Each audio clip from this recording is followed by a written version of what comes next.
আজ আপনাদের শোনাবো হাওড়ার কাজীপাড়া সুজয় মালিকের মায়ের প্রতি তার যে আন্তরিক ভালোবাসা সেই নিয়ে আজকের এই বিশেষ প্রতিবেদন।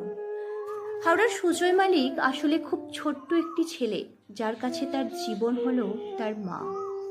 মায়ের জন্য ওই ছোট্ট ছেলেটি প্রতিদিন হাওড়ায় রাস্তায় পড়ে থাকা প্লাস্টিকের বোতল কুড়িয়ে সেই বোতলগুলি বিক্রি করত 10 টাকার বিনিময়ে।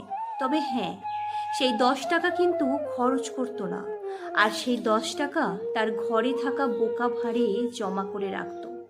এবার ভাবুন তো, কেন সেই টাকাটা জমিয়ে রাখত? কারণটা জানতে ইচ্ছা করছে তো? তবে সম্প্রতি সোশ্যাল মিডিয়ায় রাজা ঘোষ নামে একটি প্রোফাইল থেকে ভিডিওটি ভাইরাল হতে দেখা যায়, যেখানে দেখা যায় ছেলেটি ক্যামেরার সামনে আসতেই চাইছেন না। বল সুজয় কি বল মালিক, সুজয় মালিক, তুই 10 টাকা নিয়ে কি করবি?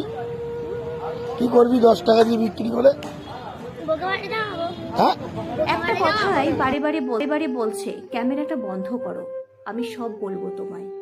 পরে ছোট্ট ছেলেটি বলে, জানো তো দাদা, আমি যে রোজ এই বোতলগুলো কুড়িয়ে নিয়ে যাই, তো একটাই কারণ, আমার মায়ের জন্য।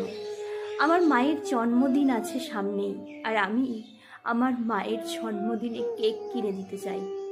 আমার কাছে তো আর অত টাকা নেই, তাই রোজ এই রাস্তায় পড়ে থাকা বোতলগুলো কুড়িয়ে বিক্রি করি। কথা শুনে রাজাবাবু নামে এক ব্যক্তি 100 টাকা দিতে চায় ওই ছোট্ট ছেলেটিকে। ছেলেটির মানবিকতা এতটাই ভালো যে সে 100 টাকা নিতে চাইছিল না, বরং সে বলে শুধু 50 টাকা দিলেই হবে, আমার এত টাকা লাগবে না। এই বলে ছেলেটি ওখান থেকে চলে যায়। তবে যাওয়ার সময় একটা কথা বলে যায়, আমি রোজ আসি এখানে।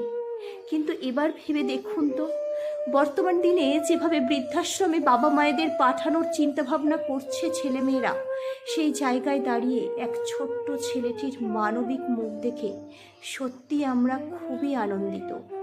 যদি প্রত্যেকটি ছেলে মেয়ে এইভাবে বাবা মায়েদের জন্য ভাবতো আর ভালোবাসতো, তাহলে হয়তো পৃথিবীতে বৃদ্ধাশ্রমের কোনো প্রয়োজন হতো না। কি করবি 10 টাকা দিয়ে বিক্রি করে?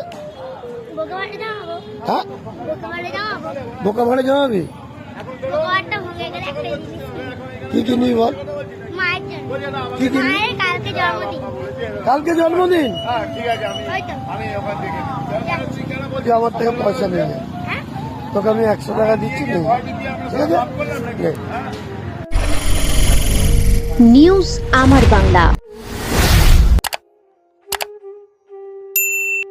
বাংলার মানুষের কথা।